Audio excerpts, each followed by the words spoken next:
Welcome to the Fantasy 40 Podcast with your host, John Dabari. I can beat the shit out of Hollywood Brown if you'd like.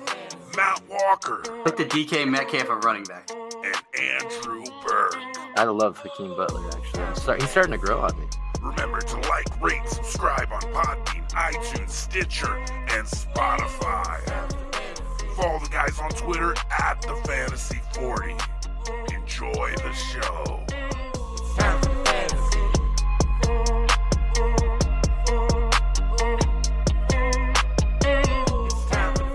Welcome to the Fantasy 40 Podcast. We are back. Myself, Andrew Burke, John Dabari, and Matt Walker.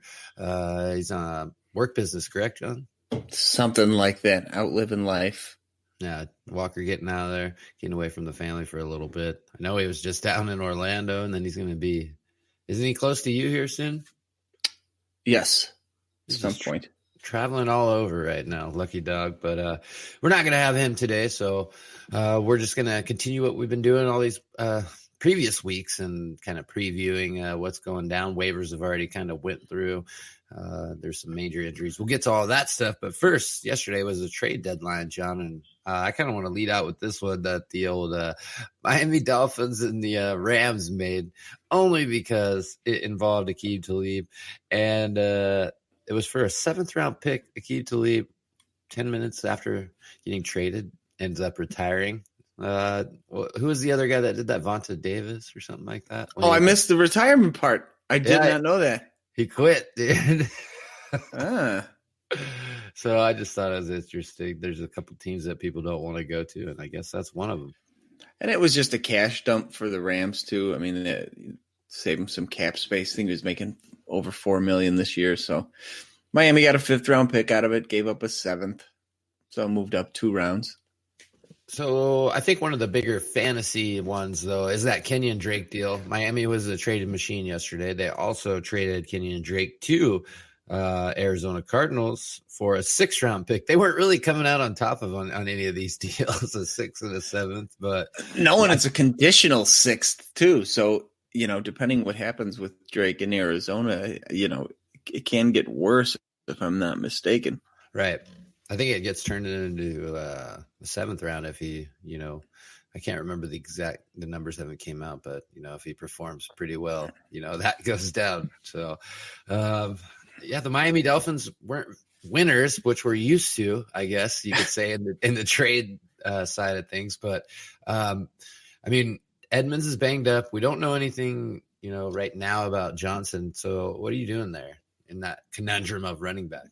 I don't know. And if I'm not mistaken, they brought in Zach Zenner. He's still signed. The rumor was David Johnson wanted to play more. 2 weeks ago, he got 3 snaps and he was pissed off about it. So this might just be a Kingsbury versus Johnson thing at this point. I'm not quite sure. But, Drake, I don't know. To me, I've just seen the guy put the ball on the ground way too many times this year. So I don't know what kind of value he's going to have here, because as soon as Johnson's healthy, he'll be in there.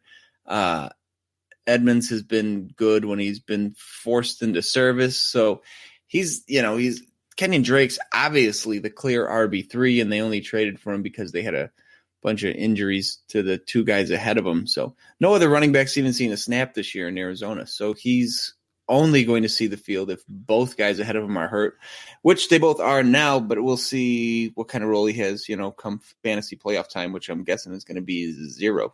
Right. It kind of on the other aspect, it shows you what the management can do, because New England got a 2020 2nd round for Mohamed Sanu, which is, he's towards the end of his career, but maybe he's rejuvenated there in New England.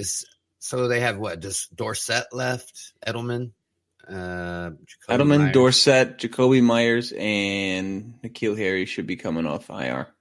Should be, could be. I don't know how that will shape out, but any role for Sanu, or is it kind of like the New England backfield? You're kind of staying away besides Edelman. No, I think he will have a role. We'll see obviously this week when he finally gets on the field with the team, but he's a veteran guy. He's a good route runner. I think, this week probably working a lot of stuff with him, and if he trusts him, he's gonna get the ball. Dorsett's been banged up a big chunk of the year again this year, so It wouldn't be Right. crazy for Sanu to be their wide receiver 2 to close out the season. Yeah, it looked like they were trying to work him in nicely on Sunday, from what I saw. A lot of over the middle stuff, but he's used to it. That's what he was doing in Atlanta. Fuck, man, Atlanta's just a shit show. It's so hard to watch. But what else? We How got the mighty have Sanders fallen. landed in. Right, Emmanuel Sanders landed in Denver. I think he instantly catapulted Left Denver. wide receiver 1. He left Denver. That's what I meant. Left Denver, went to San Francisco. That's what I meant. But The only thing that's bad about this is everybody else. They've got a lot of, they run so much. Most of their wide receivers are pretty middling at this point, and he's just going to bump down their value. I mean, even Debo, who we were fans of on this show, Sanders is going to eat into his work. People that like Kendrick Bourne going to eat into his work. Jalen Hurd, Pettis, all those guys are going to definitely, what's Sanders going to get? Maybe 10 targets a game from this point on. So those targets are getting taken away from all the other guys. So it's good for Sanders, but I'm downgrading every other Niners wide receiver I have. yeah, there's just not much to go around with Kittle, and them not throwing the ball. I heard some numbers on, can't remember what radio show it was when I was driving yesterday, and they're saying they lead the NFL in rushing percentage, how many times a game they run I think it's at 59% they run the ball, which is head and shoulders above the rest of the league. So besides Baltimore, I think was a little bit behind them, but it's pretty crazy stuff there. Seattle's up there too. Right. So I think Seattle's been, kind of tricky, throwing a little bit more than they normally do in years past. So, I mean, Carson isn't blowing me away. Penny was supposed to get traded, but he stuck through that. So we'll see how that shakes out. But let's just go ahead and run into week 9. Gosh, man, holy hell. What's that? 4 or 5 weeks left till playoffs? Is that how? Yes, sir. Fantasy playoffs are not too far away. And just a heads up, anybody who's listening. So this is week 9. Week 10 is actually bye week Armageddon. There's 6 teams on the bye next week. There's 4 this week, 4 in week 11, 4 in week 12. So this playoff push, you're going to be missing guys each week. So especially next week with 6 teams on the bye, go through your, if you're on ESPN or Yahoo or most of the dynasty guys are on MFL, go ahead, skip forward a league and try to set your lineup and make sure you have enough guys. And if you need to get people on the cheap now before everybody's scrambling next week, try to be a week ahead of the curve instead of struggling to pick up players with everybody else next week. Right. It's for another show, but when you're in a startup for these redraft leagues and you're always looking at buys, and then when they get here, it still pisses me off. I'm like, damn it, I wish I would have just had it week 4 to get it out of the way. So it's gonna be. Yeah, I don't look at it too much except for quarterbacks and like Superflex, because that's the only time you get really screwed is if both your QBs are on a bye. Yeah, I did pull out a game with 1 QB last week. Old Jared Goff took me to the promised land. It's kind of worked out. Hell, man, that was a bad week. Okay, so week 9, kicking off Thursday night, is those San Francisco 49ers, and we were talking about the Cardinals. So kind of shakes out. We'll get our first look at Kenyan Drake because I don't see anyone else impeding, really, his presence at the running back position. And the 49ers, I expect this game to be a 9-12 kickoff. Field goal. You want to trade field goals all night? It's going to be ugly. I'm not interested. Yeah. I pass on Thursdays whenever I can normally. Now you've got the Niners on a short week, undefeated, traveling to Arizona. Arizona is they're one of the better shitty teams in football. They're bad. They're definitely a bad team, but they're not as bad as the true bottom of the barrel. But I think the Niners win this on the road pretty easily, and I don't see a lot of fantasy goodness on the board here, especially from the Arizona side. Run like you said, running out freshly acquired Kenyan Drake on a team with a strong defense and rookie at quarterback. No, thank you. Yeah. So on 49ers side of the ball, definitely roll out Kittle and Emmanuel Sanders and Tevin Coleman. I guess all the running backs. Yeah. Tevin Coleman was the one to shine last week. So let's see if he can keep that going. And look at this. They're going into the pond. The Jaguars got a home game. They're going to London. they're bringing the Texans with them. Hopefully Deshaun Watson's eye has opened back up after getting kicked in the face by Arden Key, I believe it was, for the Raiders last week. But this is a huge game for the division, not only, but what do you see in fantasy-wise, John? I don't now that what's his name? Jalen, what's his face? Ramsey. The sassy guy. Jalen Ramsey's gone from Jacksonville. So who's going to match up with DeAndre Hopkins? Abuye? Yeah, so give me DeAndre Hopkins this week. I'm a big fan of that. Kenny Stills did nothing in a good spot last week. Fuller's still out. Couté didn't do much, so I have a feeling they're just going to pepper Hopkins with the ball in this one. So I like Hopkins. And on the Jacksonville side, Houston's defense, especially their pass defense, is pretty trashy. So Minshew may have a nice game. Fournette is just going to volume his way into production. I think last week his first run was 66 yards, and he had 19 more carries for 10 yards the rest of the game last week. So volume's king, though. So he ended up with 76, and he had an okay game through the air, too. So Fournette, I like all the pass catchers, actually, for Jacksonville. Yeah. Conley's coming on, Shark, and Westbrook. Yes, thank you. King Shithead. Yeah. The only thing is that, 6:30 in the morning, maybe that has kind of an effect, but I don't know if I'll be awake to watch that. But well, it's nighttime there. It's going to have an effect on us, not them. That's true. But Super I was going late to say one positive for Fournette and not so positive for the Texans is that J.J. Watt is now done for the season. So that's right. Might create a little space for our man Leonard Fournette. So and for a team that, like I said, they have their secondary is kind of shoddy to begin with. They lost Clowney coming into the season. Now Watt's gone.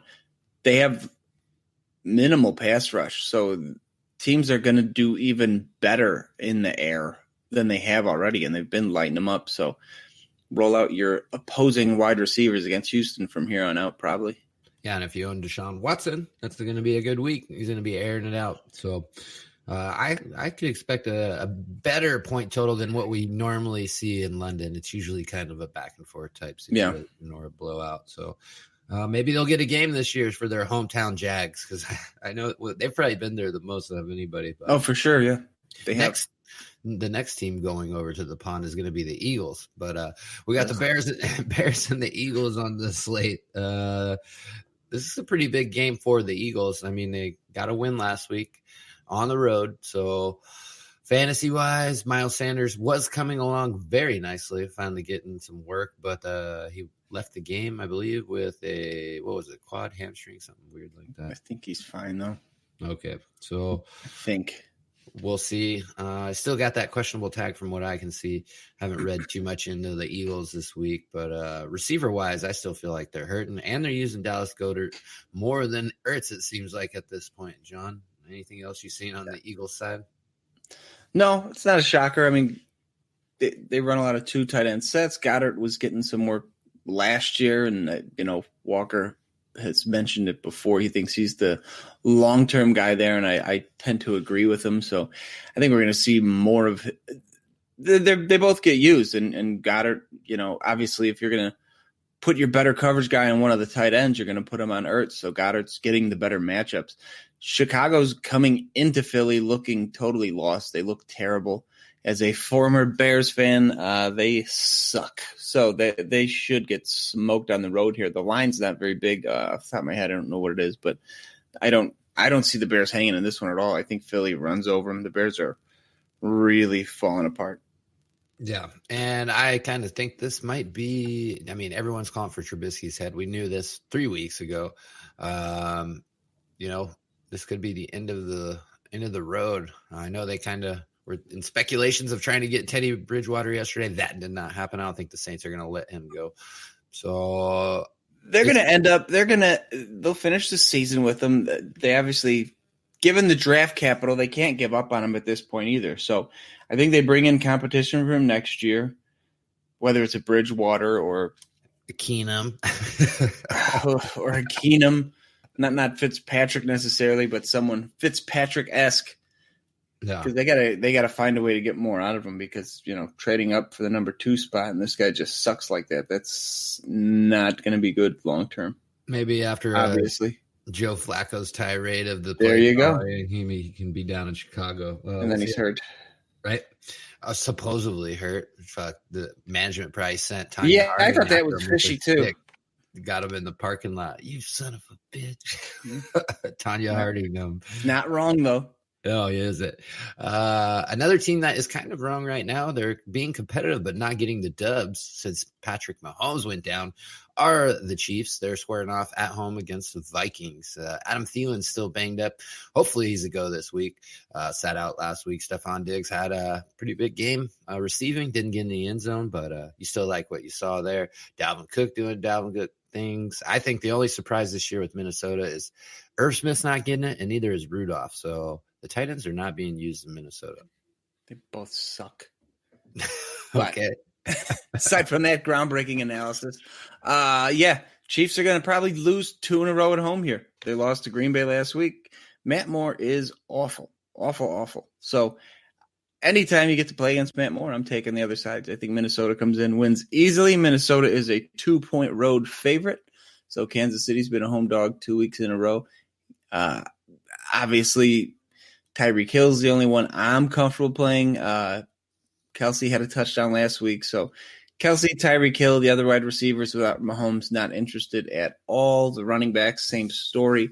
And Minnesota, if Thielen's back, obviously he's in play. Diggs is in play. And Josh Dotson was oh my God, we have Dotson here. He has officially been designated to return. So I think he can come back next week, if I'm not mistaken. Wow. Oh, that's going to be amazing for them. It's just shitty. But yeah, give me the Minnesota guys in this game again. I like Cousins, obviously the wide receivers, and especially Cook. Dalvin Cook. Yeah. You know they're going to try to slow the game down a little bit because you said that Matt Moore sucks, but what I saw is he almost threw for 500 yards in Andy Reid's system. So I wish I could suck that bad. Shit. Give me that. They took the L. That's fine. Yeah, I'm just saying. We'll go to the Colts and Steelers. He's like, shut the fuck up. Colts and Steelers. Brissett's quietly, getting the job done what a lot of people didn't think he could do in Indy. They were trying to get their season tickets back, and now I'm sure they're slowly creeping back into that stadium and filling it back up. They're being competitive in the AFC South, which isn't so hard to do. But the Steelers finally got a win, and they had a back and forth battle with those Miami Dolphins of all teams. Mason Rudolph just doesn't, at this point, I know it's early, just doesn't look like the guy that we had thought he would come in to be, especially sitting out a year behind Ben and, watching what's going on. But we did have an emergence of Deontay Johnson. What do you think there? Yeah, I mean, a lot of, we've mentioned it before too. Pittsburgh just has a track record of drafting and developing wide receivers. So it's not a shocker that anybody that they've taken, shows flashes and has some upside. So Johnson's a guy a lot of people were higher on post-draft when he landed in Pittsburgh than they were coming into the draft. So I don't think it's a shocker for people who really pay attention. I think more than anything with Rudolph in there, I'm more shocked that James Washington's disappeared because everyone thought, playing together in college and coming into the league, we'd see that connection kind of show up again in the NFL. So that's a little surprising that it's Johnson over Washington. But other than that, I think Pittsburgh's proven their record on drafting and developing wide receivers. And you mentioned Brissett. Yeah, he's looked good. I mean, that's probably why they gave him that little extension to start the year, a little vote of confidence, and he's earned it. Going back to when Luck retired, and they're like, "Oh man, this Colts team's going to be hitting this draft for a quarterback," and now it doesn't look like it's a position in need. I mean, they can get by with him. They might even win this division with him. Yeah, it's looking that way at this point with J.J. Watt going down. I think that's a huge part of Houston and what they like to do. It kind of saves their back end of their defense. So, could be worse for the Colts right now without Andrew Luck. So I don't think it gets much better. But back to the Steelers real quick. They have no running backs left. I know Jalen Samuels practiced last week, but they're kind of being hesitant with him. So right now, to me, it looks like from what I read yesterday is that he is this a word, most healthiest running back they have on the roster. Benny Snell went down. James Conner's shoulders ripped up. So I think it might be, if he's healthy, definitely start, correct? Oh, don't get me all excited like this. Please, please make it happen. I hope you're right.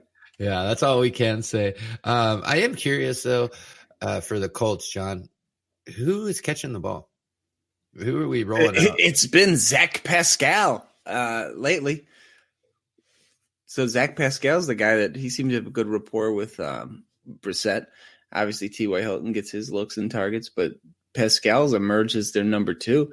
Heading into the year, I mean, I had him in a few spots, and Deion Kane was somebody I was hoping was going to break out. But obviously, even though Brissett's been good, he's no Andrew Luck and isn't spreading the ball around as much as Luck did. So if you don't get one of those top 2 guys, that these other guys are not very fantasy relevant.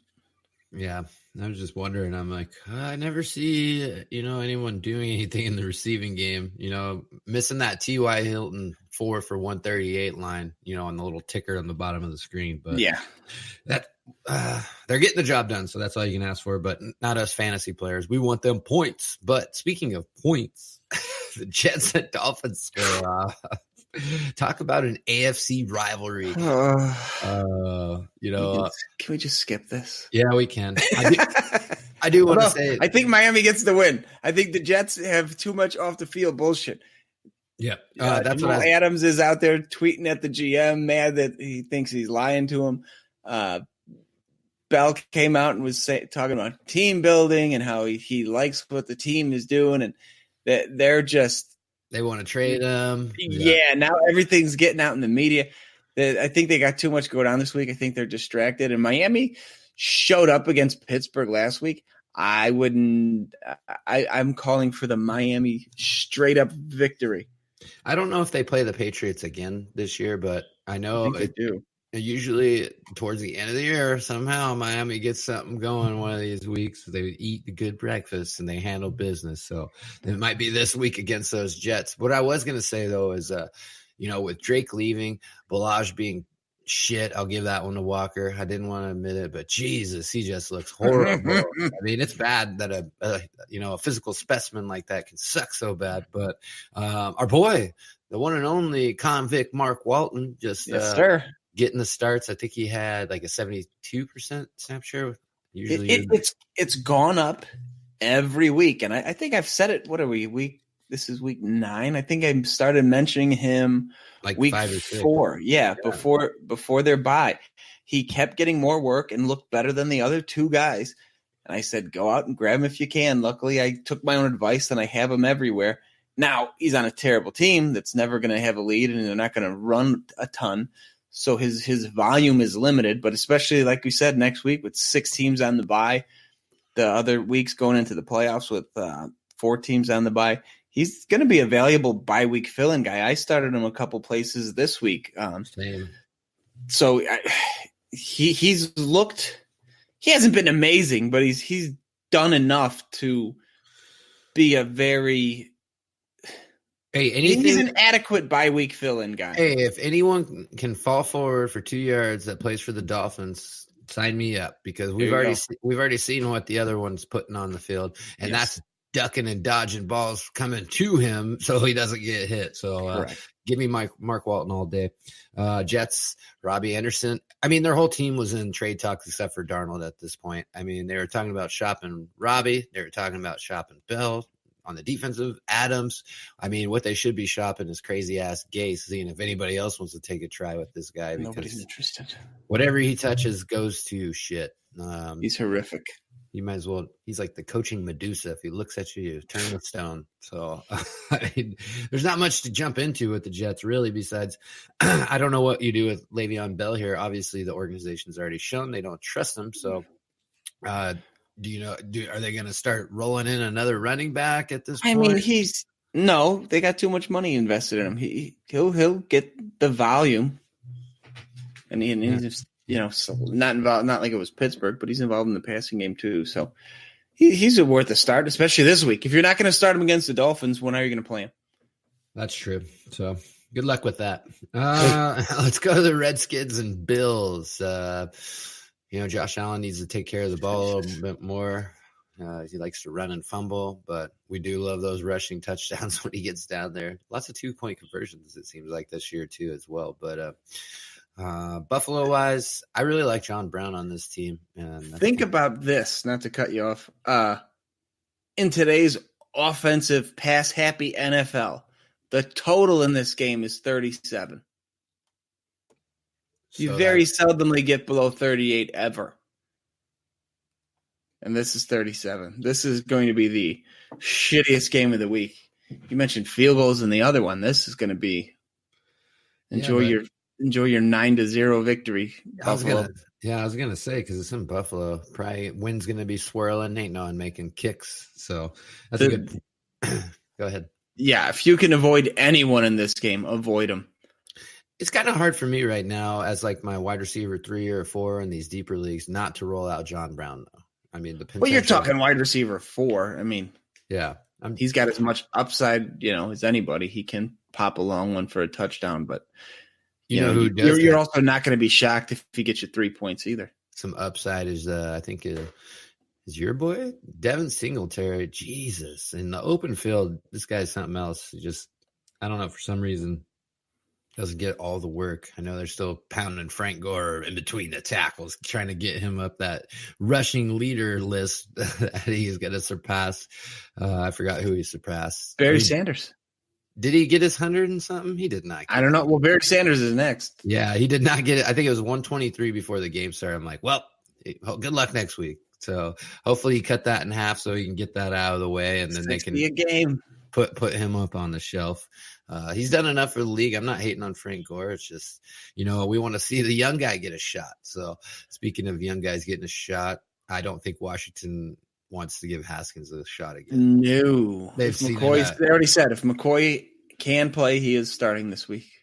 And then I hear rumblings that Darius Geis could be back in time for the fantasy playoffs. So I don't know if you trust it. If you're weak at what are you going to do? If he's on your waivers, why not? And you have an IR spot and he's still on the IR draft. Yeah. Scoop him up, stick him on there. And if you're weak at running back, could be one of those situations where the Redskins are like, all right, we've had the guy. He's been hurt all this time. We got to see something. But go ahead. Week 1 of the playoffs, right? So 13 or 14, depending on your league setup. He comes back off the IR.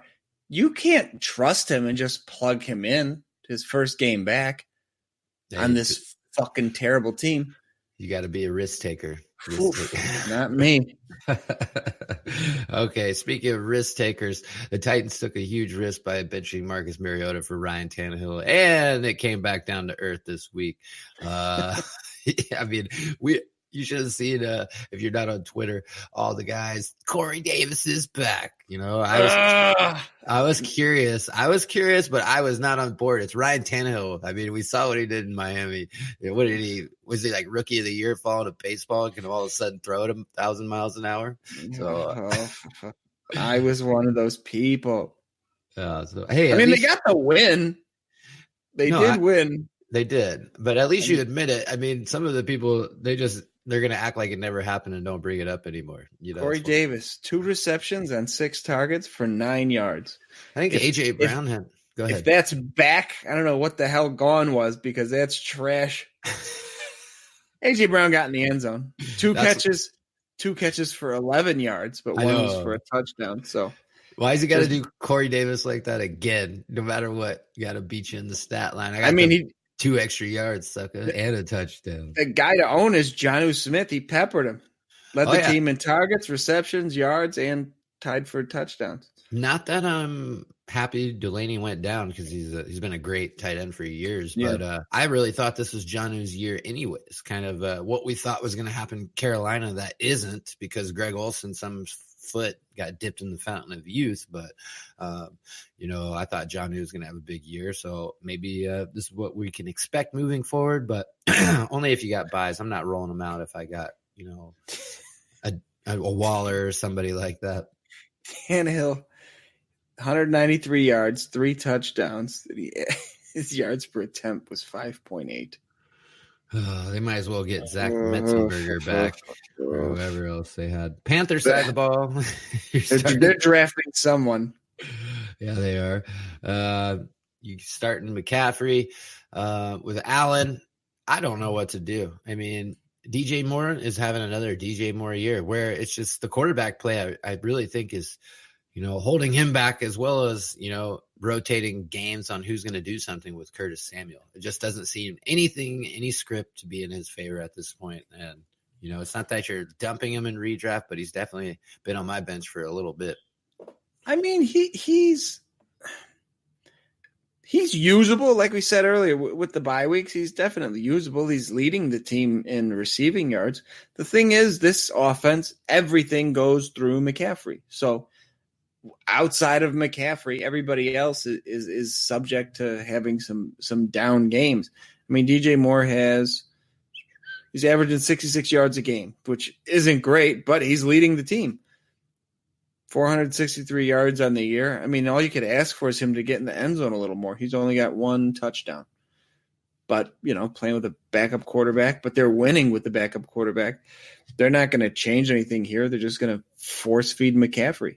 Right. Why change it? So, yep.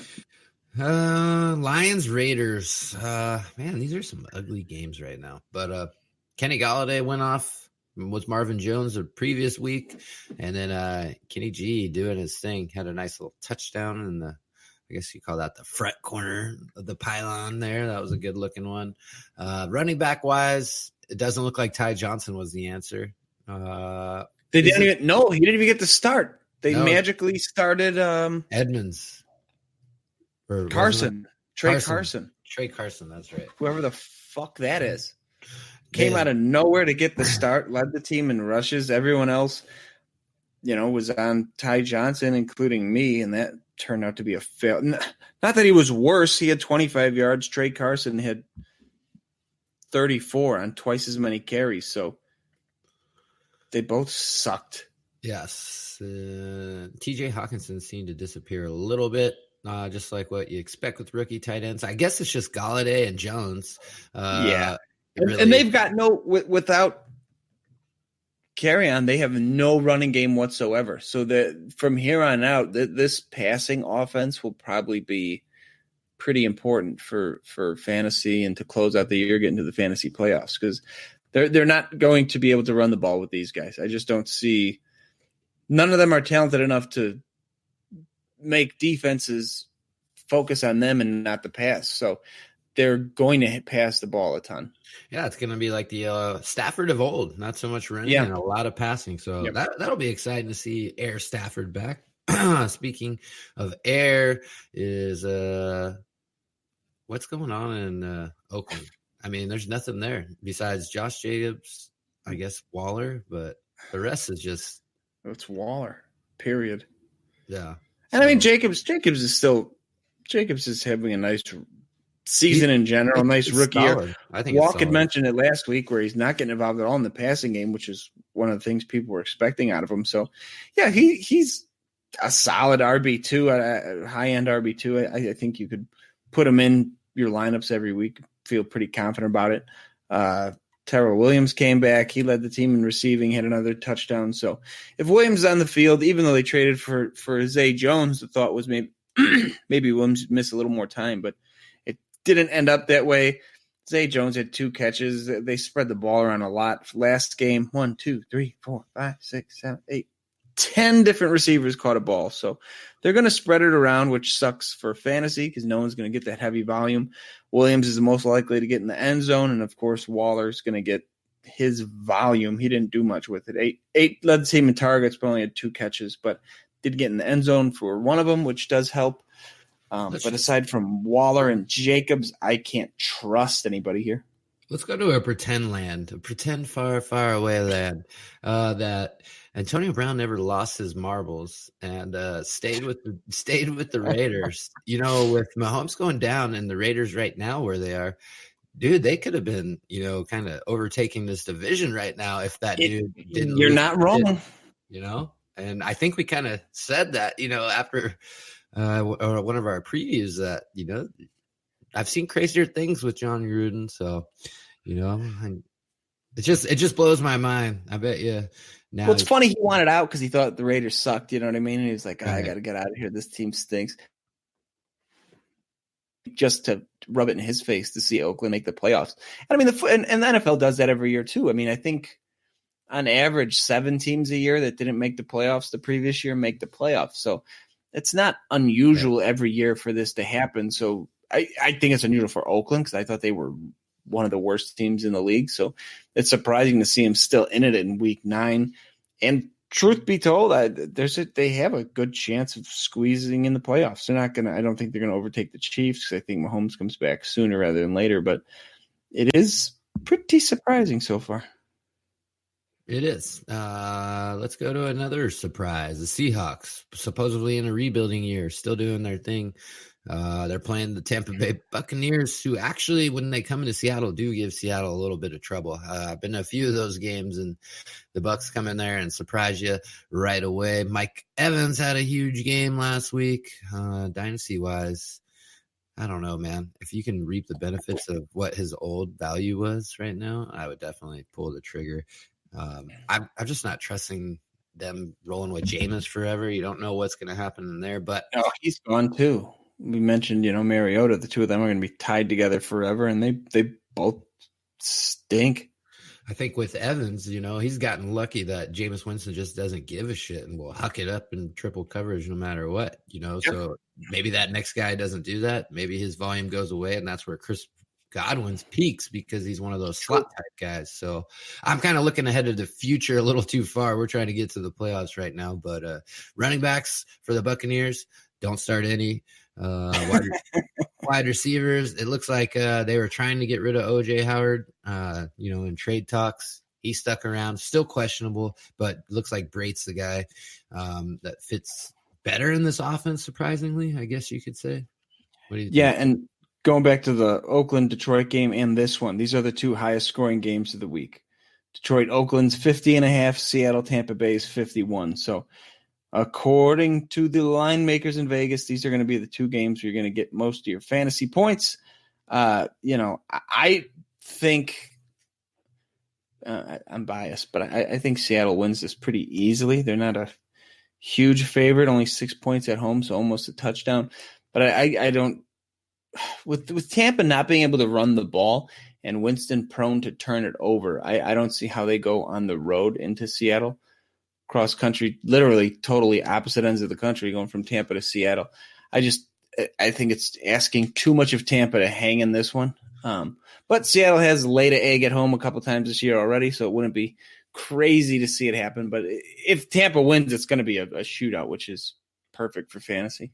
Yeah, looking forward to that one. Now we got the Green Bay Packers going to L.A., the L.A. Chargers. Phillip Rivers. This looks like this might be his final hurrah.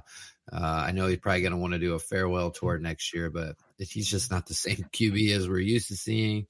Austin Eckler is not getting the work anymore because of fucking what is his name? Fucking Melvin Gordon. God damn. If you name your kid after a front wedgie, no offense to all you Melvins out there. That's what we used to What's a Melvin? You never heard of a Melvin? It's where you, instead of pulling a wedgie from the back, you do it from the front. Give him a Melvin. Called a Melvin? That's what we used to call him. Maybe I grew up somewhere weird, but sorry for offending you if there's any Melvins out there. But we never heard of that. We just hate Melvin Gordon that much. We do hate Melvin Gordon. I mean, you give the ball to Austin Eckler, scores his touchdown, and made a couple nice moves there to get into the end zone.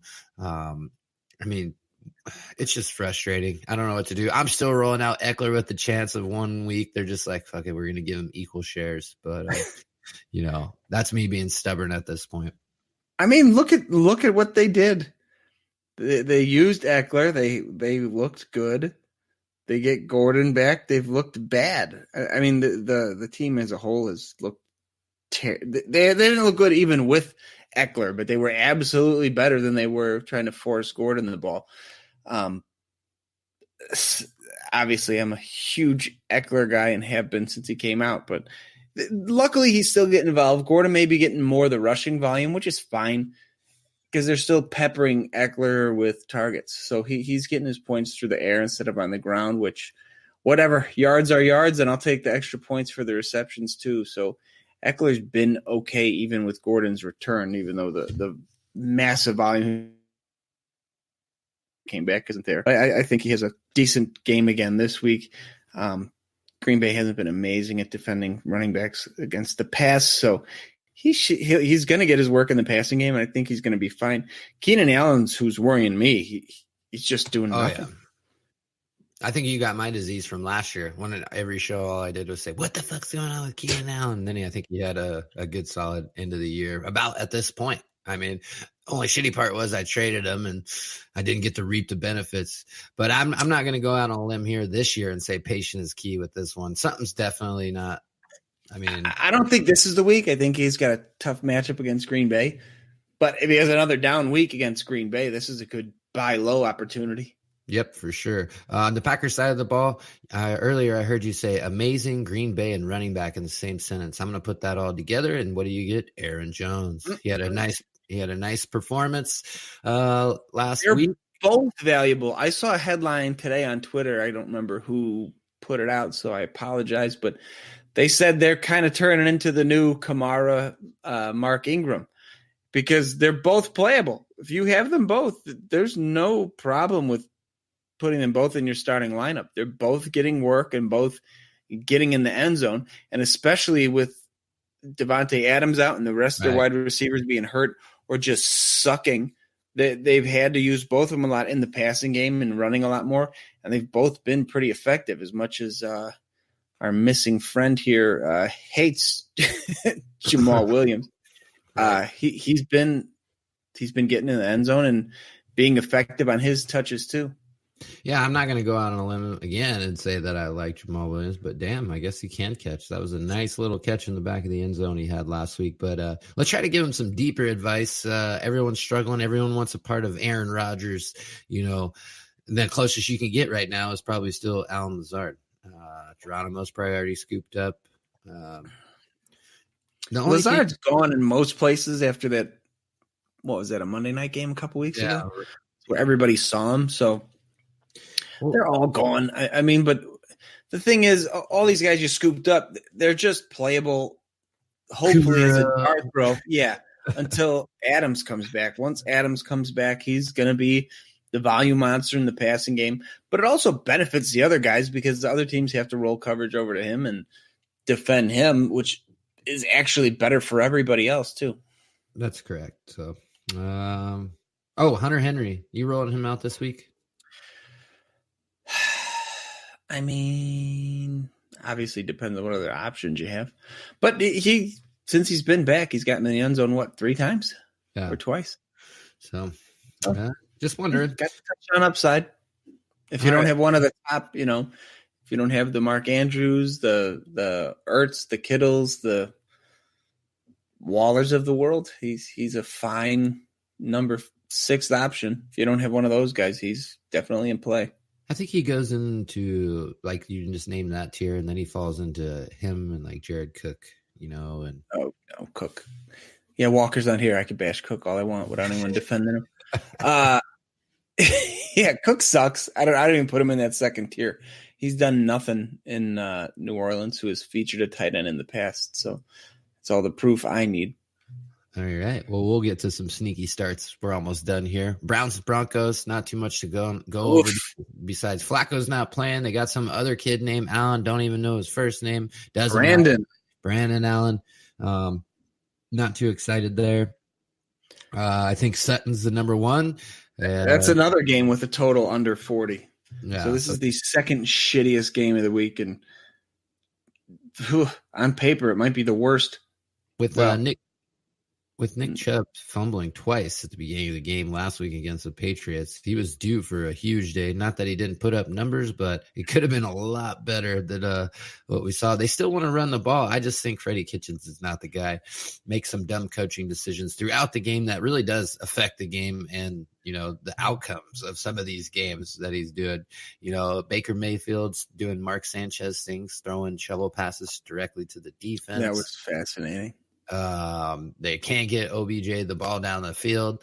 I mean, the list of shit that's not going right in Cleveland is very long compared to the stuff that's going right. So they traded Njoku this week. I don't think we talked about that. He's gone. So if you got Njoku, that's what I thought I saw, unless I had dreamed about it. You had a dream, sir.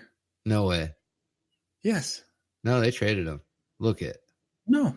Is it really? Did I really dream? Man, see, my mind never sleeps. I swear to God. It must have been a dream, dude.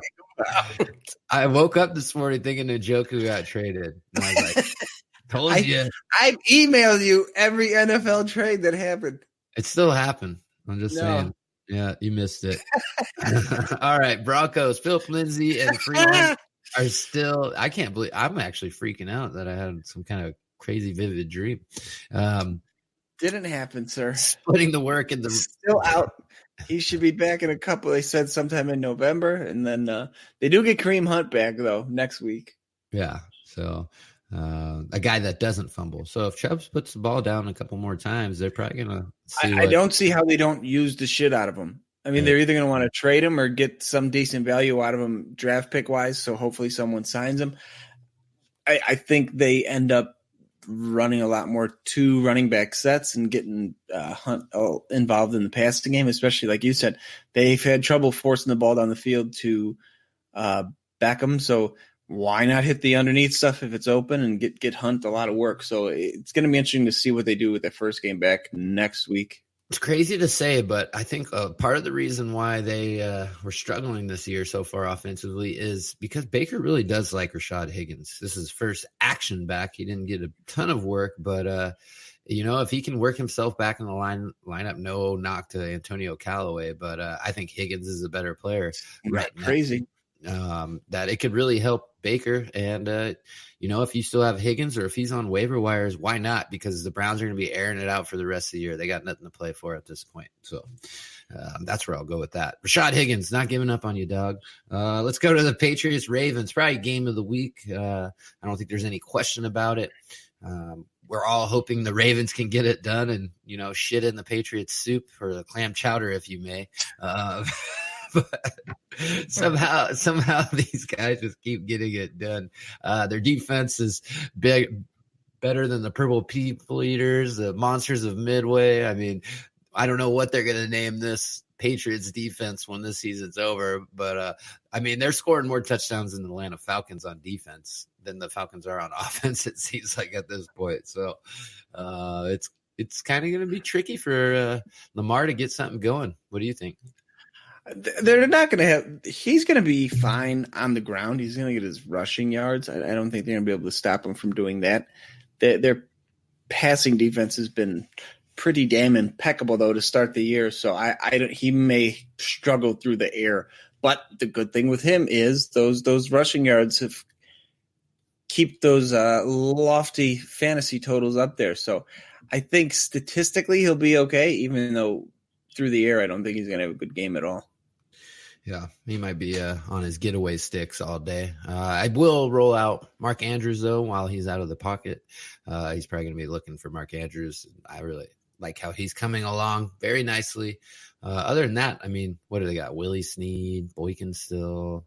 Yeah, I'm not interested. Like I said, this passing game, aside from Mark Andrews, I just don't see. I don't see the volume. I don't see success coming against New England this week through the air. So, if I can start anyone over who they have, I will. Right. And then New England, good luck. Roll the dice at running back. Edelman's going to get his work. Sanu should see some work this week. I just think once again, it's James White at running back. You can't go anywhere else. When they want to throw, Brady is not throwing it down the field, so they have to bring in James White. So he's pretty much just like rolling out a receiver. But I wanted to say this could be a Mark Ingram 28 for 72 yards and a touchdown game. Which doesn't look sexy on paper, but shit, I'll take 28 for 72. It's a ton. Yep, I'll take that. Anybody else? We kind of talked about the Patriots receivers not earlier. Really. All right, last game is Monday night, Cowboys-Giants. Cowboys had a week to get healthy on the offensive line, so this is going to be a huge Zeke game. But if you want a deep sleeper, since this is the last game, a guy that always murks the Giants and gets in the end zone 1 or 2 times is Jason Witten. So expect that little 4-yard arrow route, and he'll get in the end zone if you're fishing for tight end points. But I mean, we all know what's going to come. The usual suspects in this game. I put Witten in. I think I got Witten starting in 4 leagues this week. Yeah, and kind of what you said, I'm expecting something nuts, like 3 catches for 14 yards and 2 touchdowns. That's about what you'll get. For some reason, the Giants can't cover him. So Barkley's back. You got to roll him out even against the Cowboys defense. My man Darius Slayton's been coming on lately. He's a little bit banged up, but nothing crazy. Golden Tate still, for some reason, he's been a Cowboy killer on every team he's played with. You know, the Seahawks, the Lions, even the what was it, Eagles last year with short work. He came and put in work on the Cowboys. So he kind of has our number. I guess you could roll him out. Evan Ingram's back. I mean, this could be a trap game for them Cowboys going into New York on a Monday night. I've seen crazier shit. You know? Sterling Shepard's still out. They said they're probably aiming for week 10 at the earliest. So he got his old brain scrambled pretty good for the second time.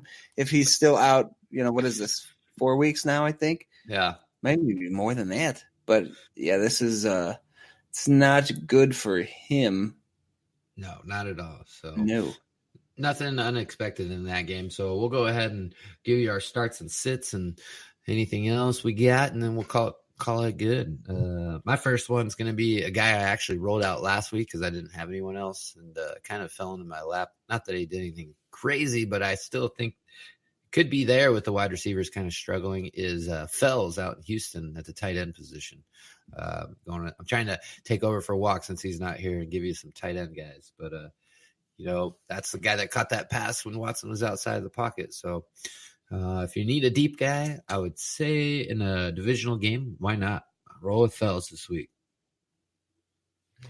I don't have any sleepery types this week. I think things are pretty much well established. The guys that you like and don't like are going to roll out. Like I said, Houston and Jacksonville should be a bit of a shootout. Chris Conley is somebody I've been picking up a little bit more of in Jacksonville. Conley had decent rapport with Nick Foles. They played in KC together. And with Foles coming up, he's probably going to be valuable for the playoff push. I don't know if he has a good week this week, but I like him kind of as a stash going forward. The other games that are high scoring kind of target guys there. In Seattle, maybe you see a little David Moore this week just because they're expected to put up a bunch of points. Could be a David Moore game. And the other high-scoring game was Detroit and Oakland. So take your pick at the pass catchers. Obviously, Detroit's got a pretty narrow route tree. It's going to be Marvin Jones or Kenny Galladay. I don't see any of the other guys making noise on the Oakland side of the ball. Tyrell, Darren Waller, and who knows, maybe my man Keelan Doss gets a little work, but that's just wishful thinking. That it is at this point, but I hope for him too. We could only go back to Hard Knocks. Yep. Well, trying to think if I got anything else. I mean, like you said, it's getting towards the end. You know what your team is at this point for the most part. Unless you're 4-4, I got a couple of those, and what's weird in a couple of those leagues is everyone's 4-4 except for the leader. He's like, whatever, 6-2 or some shit like that. Everyone else is middle of the pack, kind of like us in Infinity War, John. You're right on my heels, catching up. These buys are going to kill me these next few weeks. Watch me dominate the first half of the season, then I'm going to end up 13-13. Just none of it matters till you get in the playoffs. Right? So we'll just shut it down there. Give another big shout out to our boy Walker. He's where in the world is Carmen Sandiego in it right now. We have no clue where he is. He just sends us random clues in our DMs, and we try to guess. But sounds like a fun game. But that'll do it for today. Good luck in week 9. We're in week 9. Yeah. Yes, and don't forget David Njoku is still on the Cleveland Browns. Maybe it's I'm seeing the future this offseason something will happen, but I swear to God it was a pick and David Njoku. I can't remember to who. Oh, I can't wait. I'm gonna have to flash back in my dreams, but in your dreams, we'll leave it there. For the Fantasy 40, myself, Andrew Burke, John Tabari, and we miss you, Matt Walker. Come back soon. We are the Fantasy 40. We're signing off. What's the problem?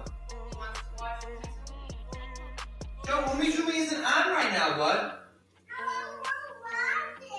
When it comes on, we'll put it on, okay? But it's not on right now.